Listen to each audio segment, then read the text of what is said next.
the purpose of this Auditor catch-up at the beginning of 2022 is twofold. We're going to be looking at a bit of a review of the last 12 months and the transitional changes. And there's also going to be an opportunity for Wayne to be providing some general advice on the conducting of audits. So without further ado, I'm going to hand over to Wayne, who will take us through what we're going to be covering this morning. Thank you, Callum. Just get a couple of mutes happening for people who may not have yet been able to mute themselves. Just stopping that, thank you. And we'll get ourselves underway. So thank you for everyone joining us today. It has been almost a year since we brought in our suite of changes, our transitional changes that we wanted to bring in. So the idea behind this is to catch up, give you a bit of an idea of how that progression is going, give you a bit of background, and it's a inform and help session as we always like to provide for you, quite informal. As Callum says, please send your questions through, raise your hand, and we'll do what we can to answer the questions along the way. But it's a bit of a reflection on what we've done. It's a reflection on the good work that all you people have been doing for us. We are likely to have a mixture of both well-known people and also those who may have recently had their approval or registration as an auditor approved. So some of the information for the old hands is likely or could be well known. But certainly is always good to refresh, bring it to front of mind again, just as a good reminder for that. So what does the combined efforts from all the auditing that's been done since February last year look like? So looking back over the work, you can see that quite a large number of operators have been audited. Over 4,000 operators audited. Over 3,000 compliance audits completed, and nearly 1,000 entry audits done as well. The number of entry audits is an indication of the continued growth of the scheme and is consistent with our year-on-year growth that we have seen over quite a few years now. By far, the most amount of auditing occurs within the mass management module. That participation rate far outweighs the other modules by easy amount. From all the auditing that has been done, there was 2,600 conforming audits and about 800 non-conforming audits. That represents about 30% of operators needed to take some action so that they would be consistent with the continual improvement approach that we want the scheme to have. And our essence with all our participants is continual improvement, and we want to identify to them where they can get better. We are not necessarily out there swinging brick bats all the time, but certainly we look within a safety management realm or safety management ideology is to always show where they can do better, and indeed that's what meeting the standards is all about. If they're meeting the standards, well, of course, they are doing what's expected, and then we can provide extra assistance if they wish, but that meeting that minimum goal line is what we're always trying to achieve, and as we preach for the continual improvement of them. So taking a closer look at the actual growth of the scheme, we can see here that we've had 764 who want to come into mass, 355 into maintenance, 266 BFM and 9 AFM. So again, it's consistent with the new and also the existing rate of participation is overall strength within the mass management module. And that's easily seen with these figures and continues to be our strongest growth. When we do some reflection of this work, it's important to remember that the transitional corrective actions that may be issued or brought to light are not taken into consideration when we acknowledge the 30% of operators not complying with who may have a non-complying audit. So transitional cars are purely outside of a compliance realm. They are to show somebody how they need to meet the new standards, and they're not judged on that or not meeting a standard as current, as non-compliant. So that 30% of operators that I mentioned with non-complying audits, doesn't include any of the transitional car work that we have done, and we will talk in more depth about the transitional cars and how that work has been progressing. In specifics, you can see there, 2039 compliance audits did not need transitional cars. So how good is that? That we can see already 60% of the operators audited have already addressed the changes, and that is a very positive outlook. And that is in no small way a result of the work that the auditing group do for us when they're out amongst the field, and our consultants that work hand in hand, that are out in the field helping our participants in working and understanding the scheme and working within it. This success of such, and I'm putting 60% of operators at a very high rate that have already attended to any of the changes, knowing how sometimes participants may go for near 2 years before understanding of a change. So yes, I must say thank you very much to all of the people that have helped us get it to that point, and we would hope that that would continue from there. As you would appreciate, entry audits are not taken into this field either, because an entry audit would not be permitted to have a TCA issue to it. So this work is purely about compliance audits and the transitional car work done when you're doing that work. One of the changes that we brought in included the notifiable incident reporting, and we can see it from the pie chart here how we've got quite a few reports coming in. And if we have a look at that in a bit more detail, we can see how this inclusion as a data gathering exercise is providing some very valuable data for us. So the data provided so far has been broken down, and it looks like this. From 156 reports that we've been given, as we know, it's not always the heavy vehicle at fault.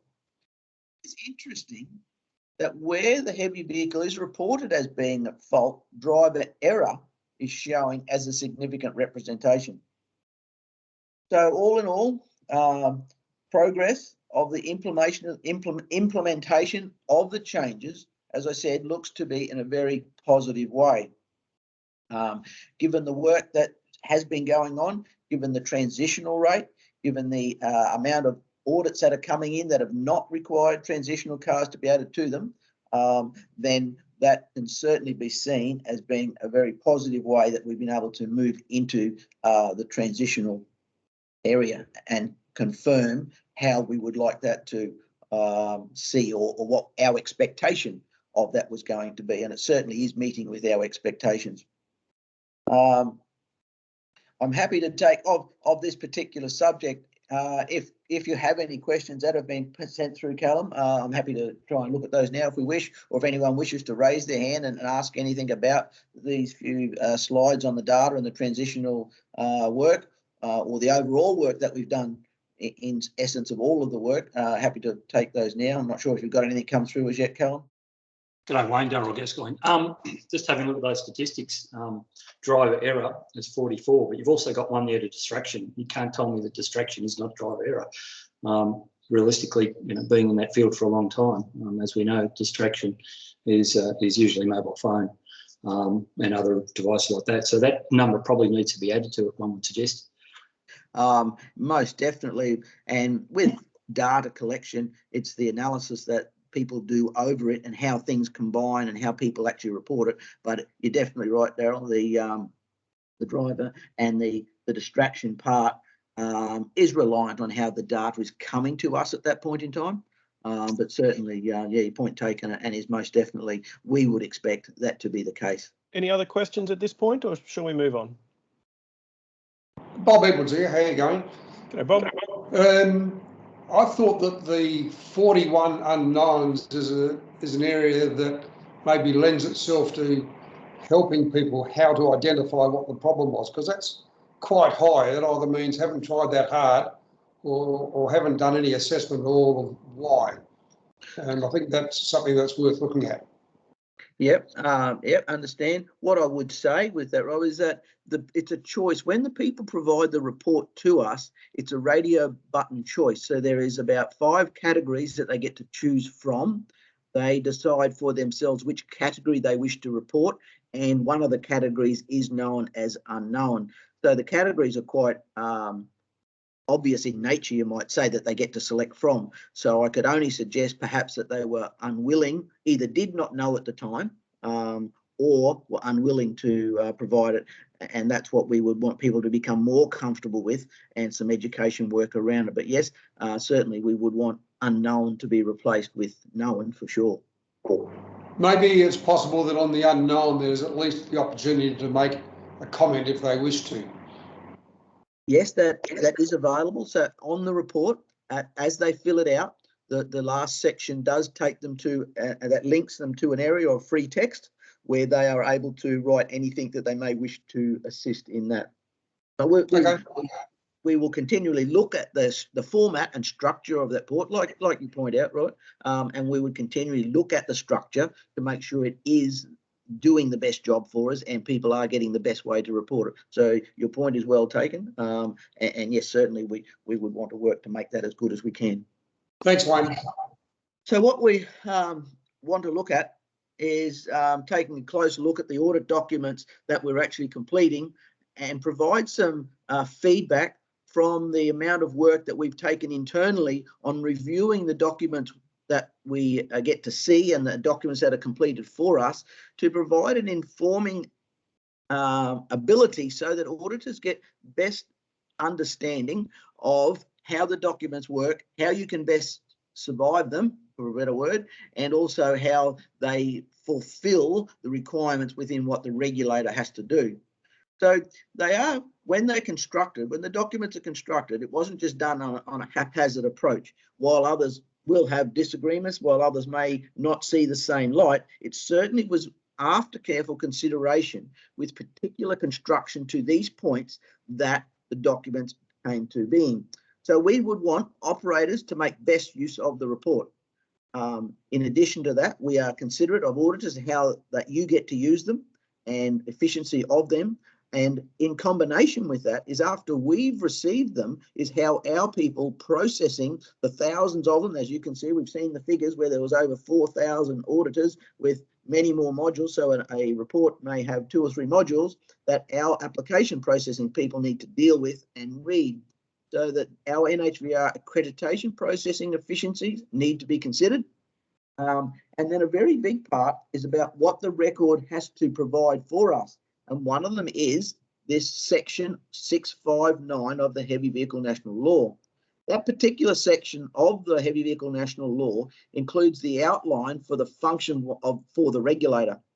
One of those items listed as a function is to monitor and review the operation of the effect of heavy vehicle accreditation on achieving the objective of the HVNL.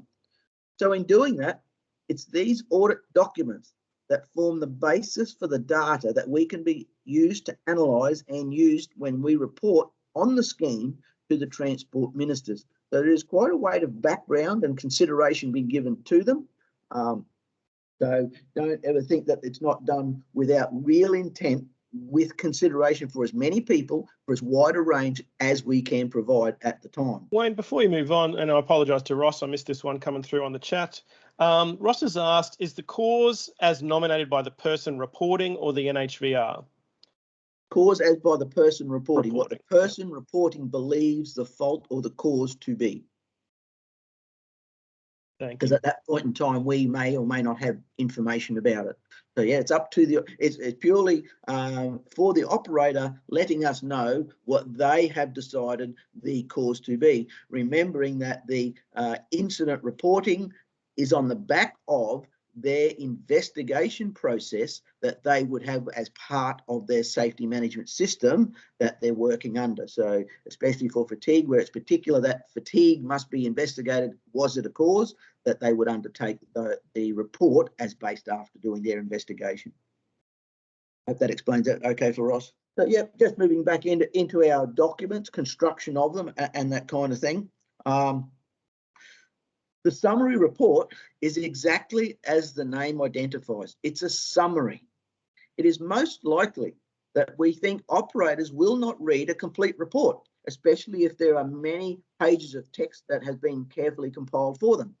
So we would want the document, the summary document, to make any issues found as clear as possible in as few words as possible. And where no issues do exist with a standard, then that is the message that is conveyed at a glance in the report.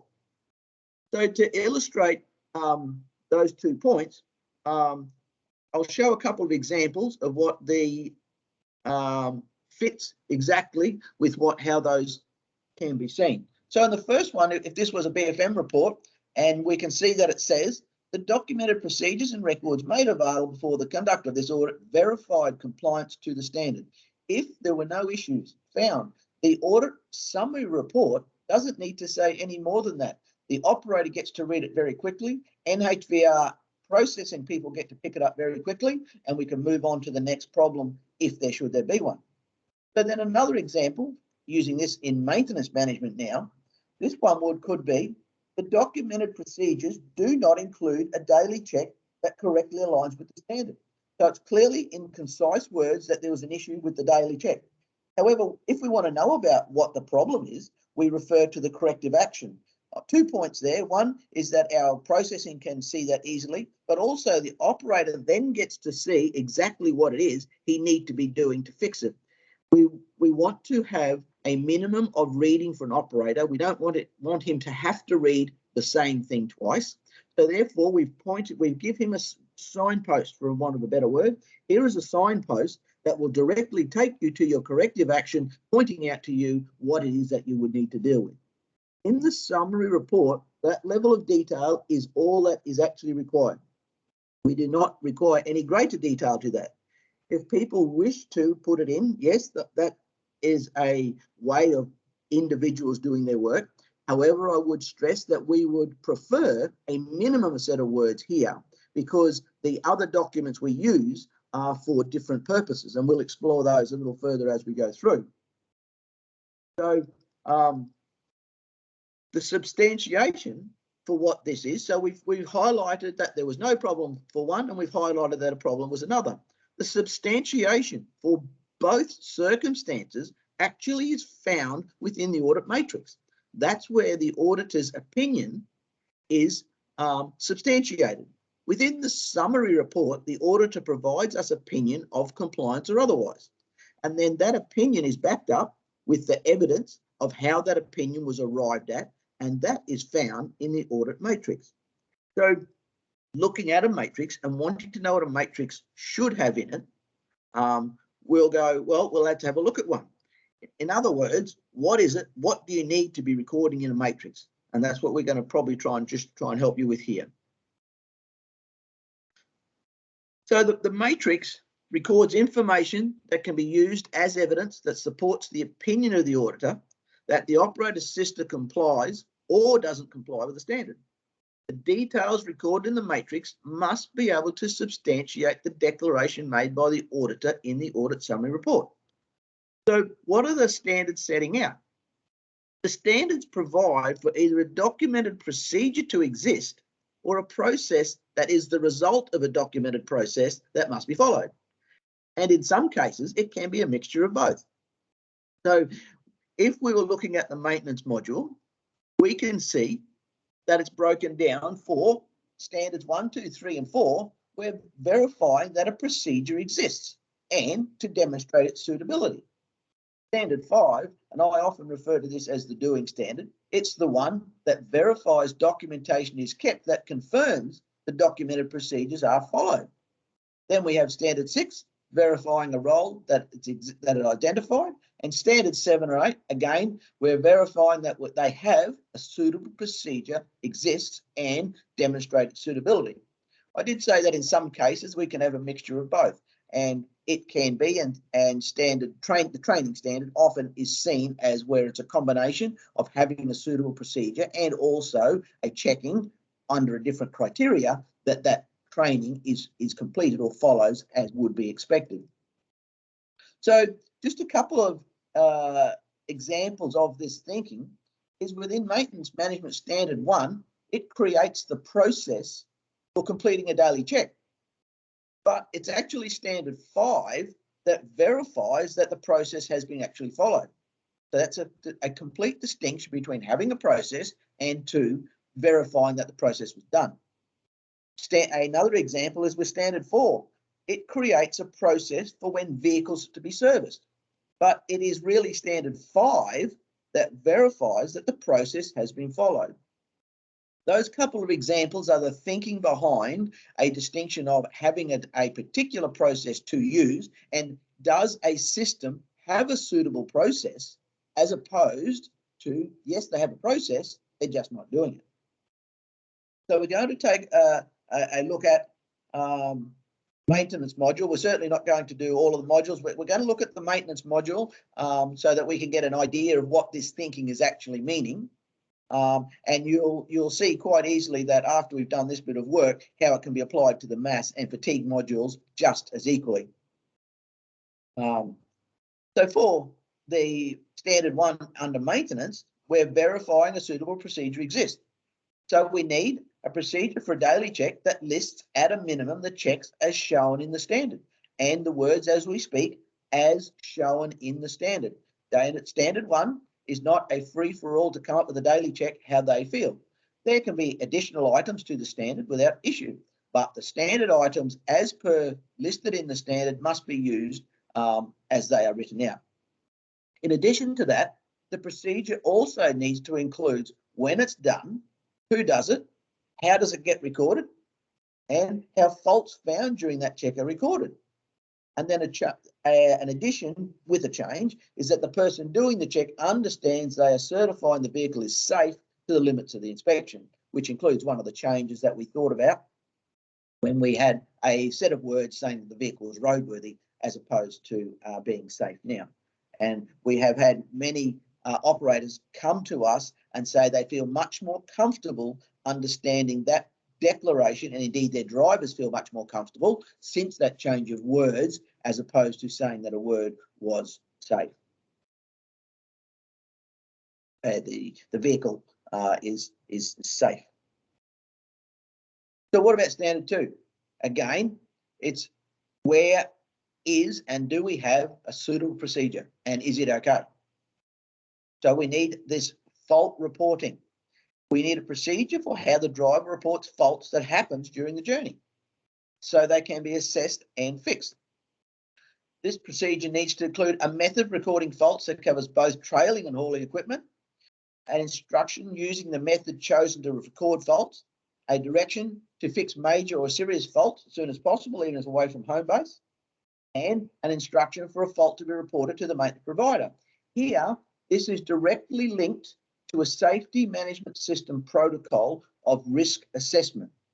We need people to understand they are doing a risk assessment of faults reported, and it goes hand in hand with the risk assessment that they identify the nature of the risk control that may be needed, and any appropriate action to minimize it in the future. So this small section is direct linked to a safety management system of risk assessment, and it must be very clear how they would go about that. They can choose how they want to do it for themselves. They may list a particular set of faults that demand the vehicle to be stopped immediately. An example could be using, if they said if a fault is reported with brake, steering, and suspension, the vehicle must be stopped and grounded immediately and repaired. That is in itself a method of assessment. They can choose other scoring methods. They can use any method appropriate to their business, but it is a risk assessment, and it must be able to easily identified, and that's where the demonstration of suitability is connected here, that it is a risk assessment process, just as we understand with any other particular safety management kind of protocol. Standard 3, again, we're looking for a suitable procedure. We need a procedure for the assessment and the action taken before faults reported. This is on the back of and combined with standard 2, separate in what it does, but particularly joined with the reporting process and the assess. So this breaks out clearly the assessing, who assesses, how they get assessed, and then the priority placed on the repair. So these two standards, while particularly different, reporting process and then the assessment process, are both linked to the risk assessment as I was describing in conjunction with the previous slide. But when we are asked about how does NHVAS fit with safety management protocols, ideals and methodologies, this is an easy way we demonstrate a reporting function and a risk assessment function. So again, standard 4, it's a bit of a difference with our change. Yes, we have our maintenance schedule that needs to be identified, and the schedule needs to be based on time, distance or hours, a description of the tasks that needs to be completed, and a table of tolerances and wear limits for major components. And in addition to that, now we have this requirement for instruction where any nominated vehicle must undergo an annual inspection. And the inspection is recorded using the NHVA Heavy Vehicle Inspection Checklist or indeed an equivalent document. It has been seen that companies do have documentation that is equal to NHVA Heavy Vehicle Inspection Checklist. So we have made it allowable and made it quite okay for that equivalent document to be used.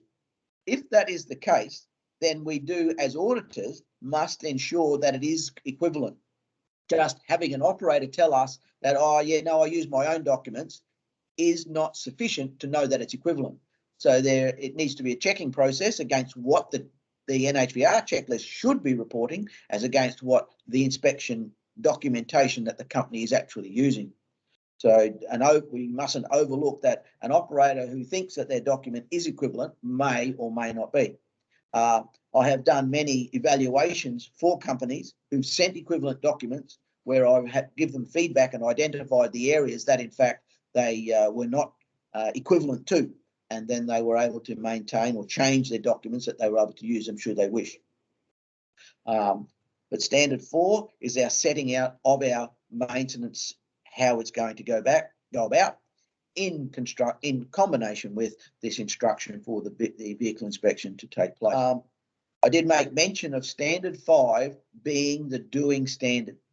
This standard takes the most work and the most checking from a year-to-year process or an audit-to-audit process. If somebody had suitable procedures in the previous audit and their business model hasn't changed, then you would expect there should be some consistency with that moving forward. However, the standard 5 and the work that we do within standard 5 is most in-depth and needs to be done most carefully. The register for nominated vehicles and its prescribed data, the records for daily checks as described in standard 1. So standard 1 told us what they were going to do, how they're going to do it, what document they're going to use. So therefore then we are looking within standard 5 to confirm or verify that what they say in standard 1 is actually what they're doing. And that goes equally for completed fault reports, closed out fault reports, completed service and inspection records aligning with the schedule as described in standard 4. That's the one where we would be looking for them doing the inspections and services as they said they would. In addition, we have the evidence that people that are looking after the vehicles are suitably qualified to do so. This became an extension for after our changes were introduced, where a register for all defective vehicle notices and infringements received had to be included. And we identified the particular nature of the data that they need to put in that register. And anecdotally, I have had some people say that since the inclusion of this, they have found controlling their defects, knowing what's going on at defect level has been quite easy for them to follow, especially at middle management level, who give responsibility to their workshops often, and they rely on workshop managers reporting to them on how the workshop's running, that they have been able to easily use this register to do a cross-reference to make sure that what they're being told indeed is actual reality. So yes, anecdotally, I have definitely had positive feedback from the inclusion of going to the point of actually having a register for these defect notices and infringement notices received. So we continue to finish up on standard 5, an up-to-date register of all persons with designated responsibility under the accreditation. This becomes very important because of the transient nature and the changeover or level of people that have given roles or given responsibilities under the scheme. We see many historical court cases taking place where when records are examined, people have changed long since. And when questions get asked of who was responsible at the time, they were often found to be unable to be answered, or it was unknown, or it was not accurate. That's where this register, where we can pin the tail on the donkey that says at this day, at this time, or in this time period, this person had these responsibilities. So the inclusion of this has been, again, seen very strongly from our other jurisdictional partners and also the courts who are dealing with this kind of work historically. Often coronial inquests can be 2 years down the track, and it's a very long time ago. All system documentation is issued, reviewed and amended in line with the procedures described in Standard 7. Here we are doing something to confirm what was asked to be done in Standard 7. And the records or the information is made available at all operational sites. So Standard 6 becomes a specifics of responsibilities. And this is where a role within a system is given a set of responsibilities. It's not necessarily naming the particular person with the responsibility, but in fact it is highlighting what the role within the system is meant to do and have to do. When I conduct personal audits, this is easy for me to talk with managing people about, because I simply tell them, if you hired me to run your system, I should be able to read that manual and understand what each of the people and what I am meant to be doing. It should be as simple and plain as that. The words used for duties don't need to be war and peace. They need to be clear, concise, accurate. This is what is expected from the person with that responsibility. So moving on to our Standard 7, we need a procedure for conducting the annual and quarterly reviews that demonstrate the system operates in line with adopted policies and procedures, and activities reflect current business practices. And I'll talk a bit in further depth about this in a minute. The procedure needs to include a system review annually, a schedule for the annual review, an instruction for how the review is to be completed by an independent person where possible, an instruction for identifying, correcting non-conformances, and compliance statement that accounts for the key outcomes of the module. What I'd like to highlight here is often these two reporting mechanisms, and within a safety management system, reporting mechanisms are given a very distinct weight of advantage. But these two reporting systems, one, the annual internal review, and two, the quarterly compliance statement, are often misunderstood and overlap, where in fact they are two different processes looking to achieve two different results. The quarterly compliance statement is an accountability document that is used for analysis of data that provides an insight into any arising issues. The operators should be asking questions such as, why is the number of services being missed changing? Why are the number of defect notices issued to vehicles changing? By diligently using the data collected in the quarterly compliance statement, operators are well placed to keep on top of the operation of their accreditation. Separately is the question, how effective is the system that is in place? Does the system still match the business practices they use? Does the system still suit the size of the business? This is where the role of the annual internal review takes place. And it's where the operator is to take an overall helicopter view of this system and judge it accordingly. And often we will see people not understand the differentiation between the two, and they may overlap a quarterly compliance statement into being, oh yes, we're checking that each quarter, so therefore we put 4 quarters together, that means we've done an annual review. As we know, not so the case. But the importance of the reporting function within the scheme sits squarely within another ideology, as I speak of, with its safety management protocols. And then Standard 8, which covers training and education. A procedure is needed that ensures those with a designated responsibility under the accreditation have appropriate knowledge and skills to carry out the task. The procedure will include how each person with a responsibility will be trained. We need to know how it is that that's going to happen. Training records are viewed to verify the procedure is effective.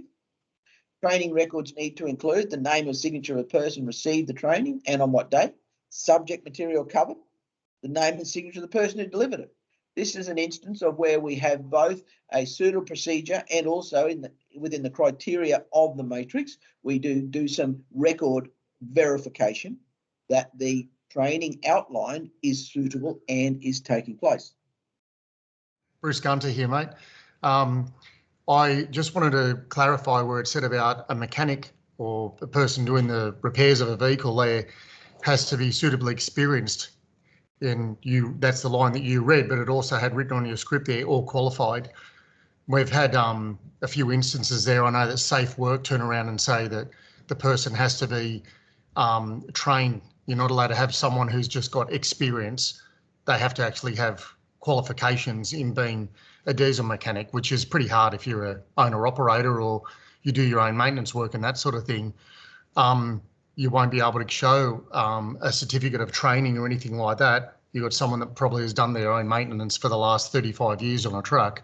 So where do you guys stand with that when it comes to it? If the person is an experienced person when it comes to being a mechanic? Personally, I would have a look at how many defects they've received and all of that sort of stuff and what their systems are like to know if they're any good at it. But where do you stand as far as that goes when it comes to being either experienced or qualified? Sure. So, yeah, good question. I can't speak on a definition that Safe Work may wish to work with, and nor would I pass opinion or against all that. What I would say is acceptable, that we accept under our protocol for the scheme, is somebody who can evidence that another person who is qualified is prepared to attest to the person that they will provide a letter of authority to as having the knowledge required to do the performance of a task that they would identify. So by example, a person who classes themselves as suitably experienced would ask a qualified mechanic to provide them a letter that says they know that they have the suitable knowledge and experience to perform the tasks of X, and they could specifically identify tasks if they wish. In other words such as service and repairs of X on the vehicle, and that can be identified. It doesn't have to be, but a person that is suitably qualified will attest that they know the person has knowledge that is suitable to carry out the work. That is not saying the person providing the letter is taking responsibility for any work that the person performs or any inspections that the person performs, but it is simply a qualified person passing a judgment that says, yes, I know, and I will attest to knowing that this person does have suitable knowledge. Okay, no problems. That's cool. Thank you. Okay. So again, if that was to be adjudicated or judged upon, that would have to be by a separate body who would ask that. But certainly that's what we work with and can substantiate that being as a reasonable basis, because we have many people who do have suitable experience, and the notion that simply not having a piece of paper would absolutely not allow them to do the work is simply probably not practicable when they are known and have known successfully to be completing the work without issue. Yeah, sure. And that makes sense. You know, we've seen people who are qualified mechanics that can't adjust a clutch properly. And then there's other guys who are truck drivers that could do an engine rebuild, but that's just the industry, you know. So, yeah, that's good to know. Thank you. Okay. We've looked at what is meant to be recorded on a matrix or in a matrix. But I can say, after having done a lot of reviews of matrices, this is not particularly the case. The matrices are constructed with questions that, when asked, will provide the answers to what is needed to be recorded. All of the different requirements, just like we have looked at for the maintenance module, are identified in each criteria listed in each of the module matrices. So we do have a disconnect between the document's intention and the result of a completed matrix that would, by our definition, substantiate the opinions placed and the opinion declared on the audit summary report. So the common theme of the feedback of after reviewing matrices is that the evidence that's being recorded, it doesn't match the criteria that's examined. If a criteria asks for a documented procedure for a daily check to be cited, it's not consistent to record daily checks have been completed. If a criteria asks for a documented procedure for training to be cited, it's not consistent to record training records viewed. We have this distinction between process and record keeping. The existence of a process needs to be recorded. Where in the system was the documented process cited?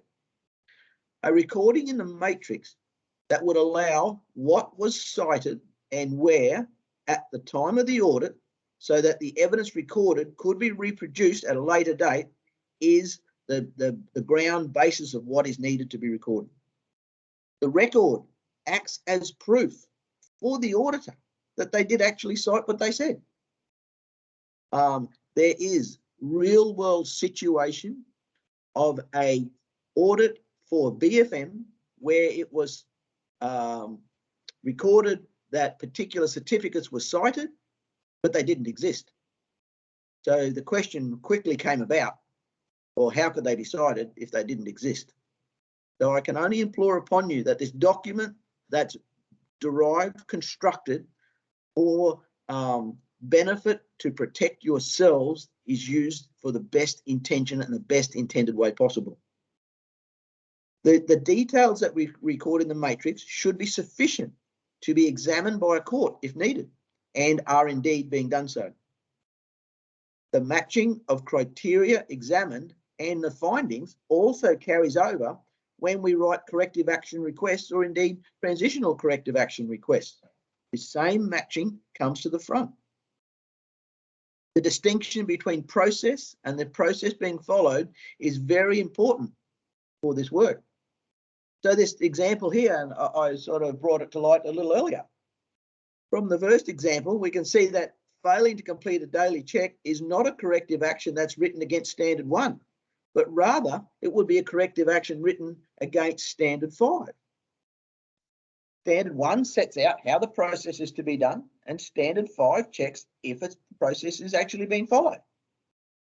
Similarly, in the second example, we have a schedule, so the corrective action against Standard 4 would not be correct. If they are not completing the services, it's a corrective action against Standard 5.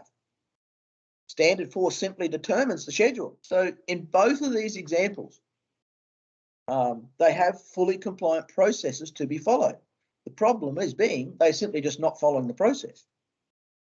So having this distinction clearly shows or gives to the operator what they can look at to put in place an appropriate action to fix the issue.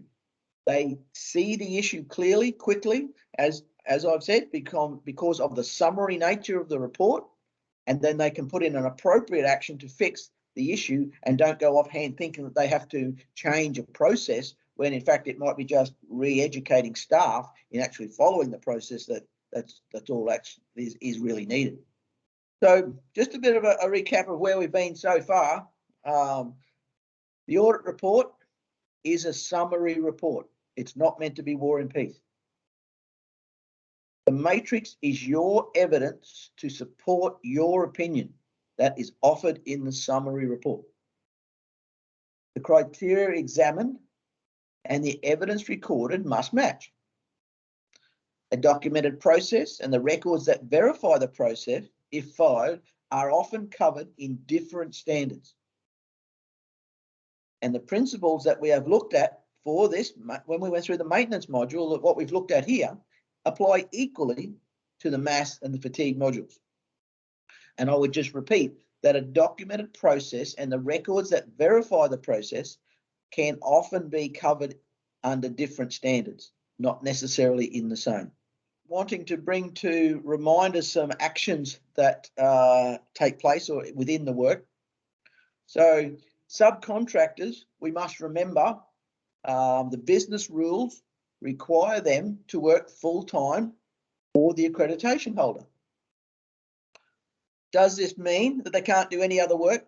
Not necessarily, but what it would have to be considered is that any that work that they, in the case of the mass management module, any work that they did for somebody other than the accreditation holder, they could not use the concessions given by the mass management module. They would need to be very careful about doing so. So if they're going to undertake work that is not for the accreditation holder, they would need to be very careful of doing such work.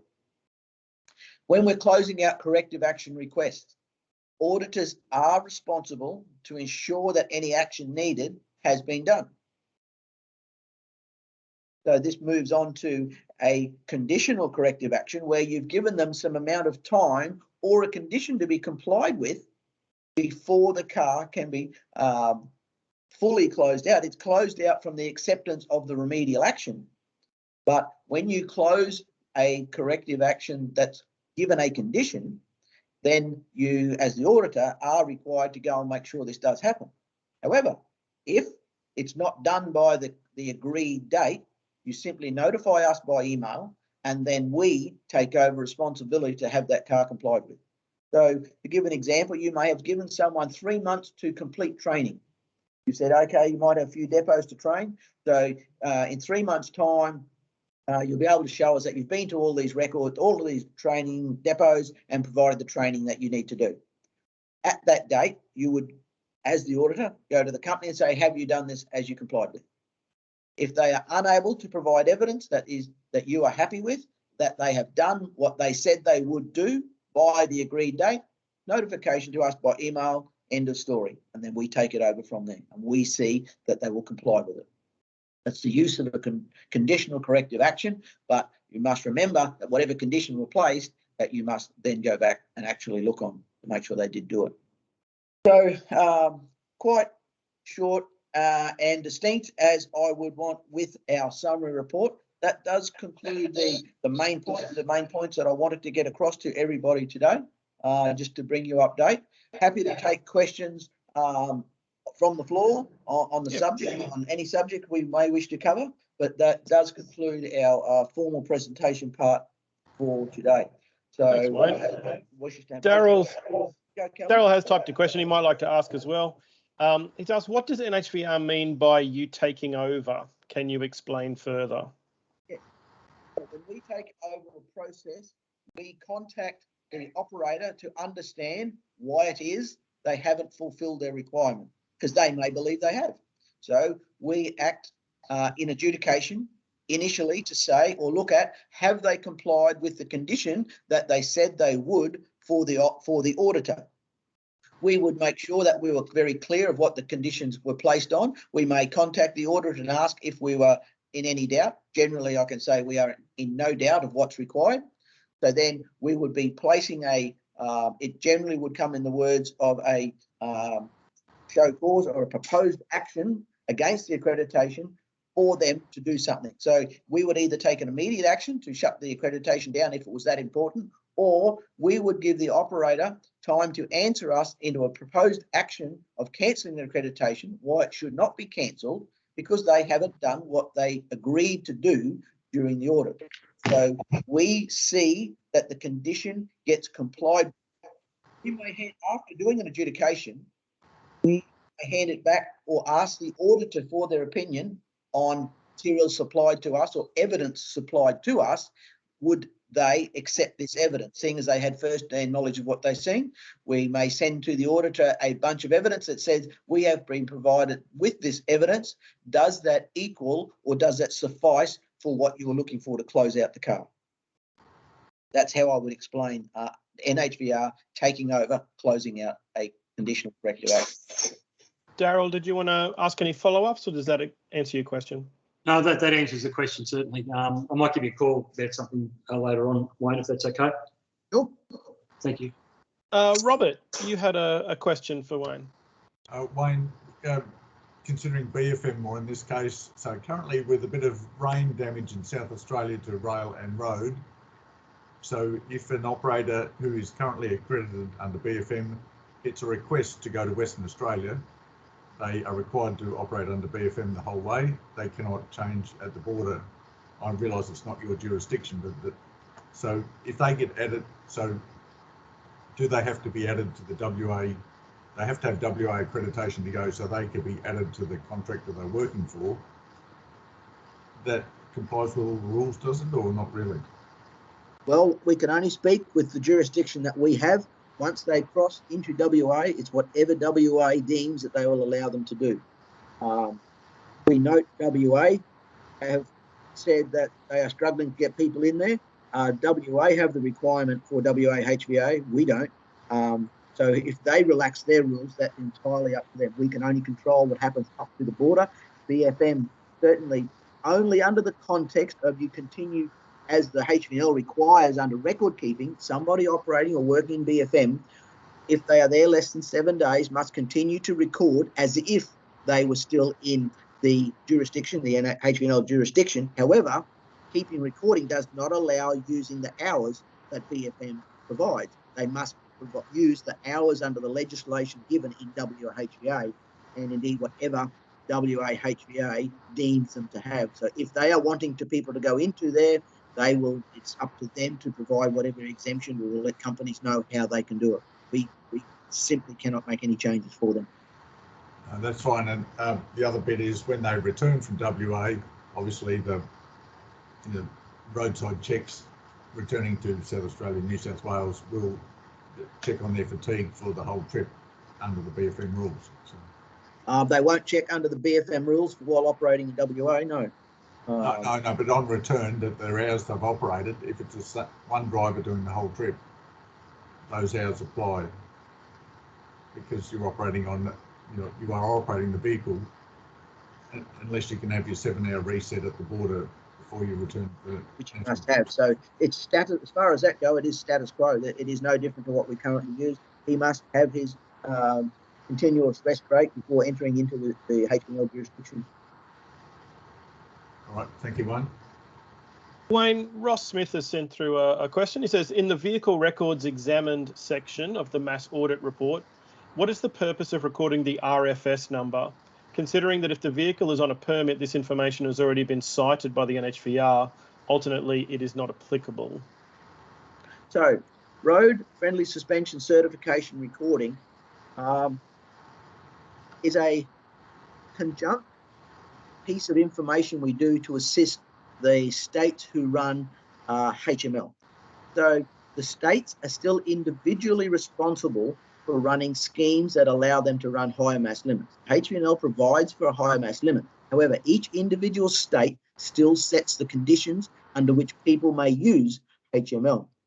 And in fact, mass management doesn't cover higher mass. We simply do it as an assistance to the states in data gathering so that vehicles that are going to operate at HML do have the required road friendly suspension certification.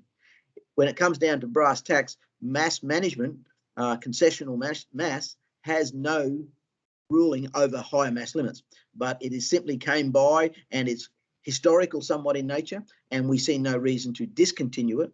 But where the connection is that if a vehicle is running at HML and it's known by the states that they do need to have road-friendly suspension to comply with the state's conditions, we do continue to record that where applicable.